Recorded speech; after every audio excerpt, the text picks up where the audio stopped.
Falten menys de 24 hores perquè comença l'edició número 67 d'Eurovisió a Liverpool i els eurofans ja fan apostes sobre qui s'emportarà aquest desitjat micròfon de cristall. La representant d'Espanya, la valenciana Blanca Paloma, figura entre les principals 5 favorites.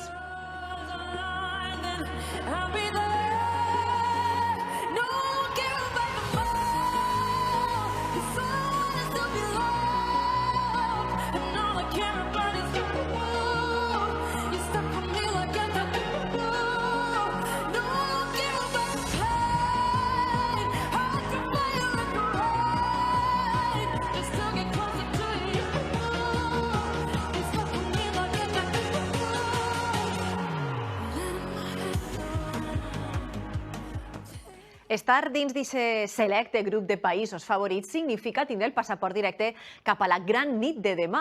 La cançó de la il·licitana Blanca Paloma, eixe Ea Ea, que dura 3 minutets amb sabor flamenc, se sentirà demà a Liverpool en la posició número 8. En viatges especials a la ciutat britànica tenim a Montse Català, també a Javi Giner. Heu estat amb l'artista en roda de premsa. Volem saber què vos ha dit, Montse.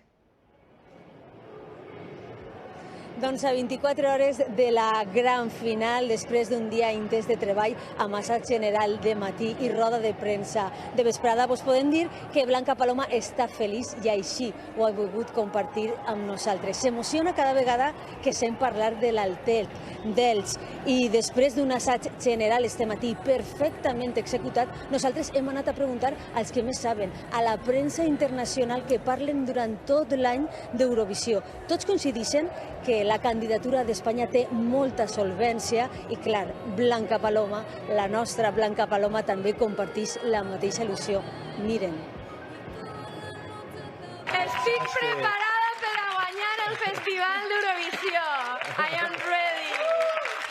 Why not?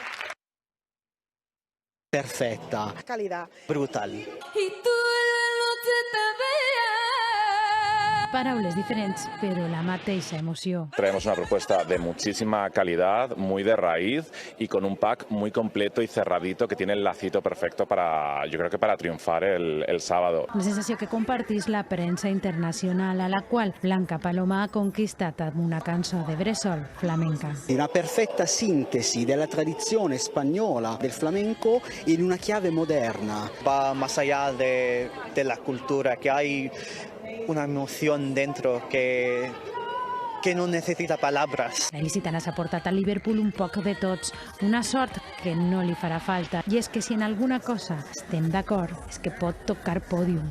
Yo creo que los top 10 seguro. Io penso anche una top 5. Un top 3 sería maravilloso. Y que incluso se podría dar la circunstancia de que Paloma se alce con el micrófono de cristal. La victòria d'un somni que demà podria estar més prop que mai. I qui sap si podrem portar Eurovisió a València en 2024.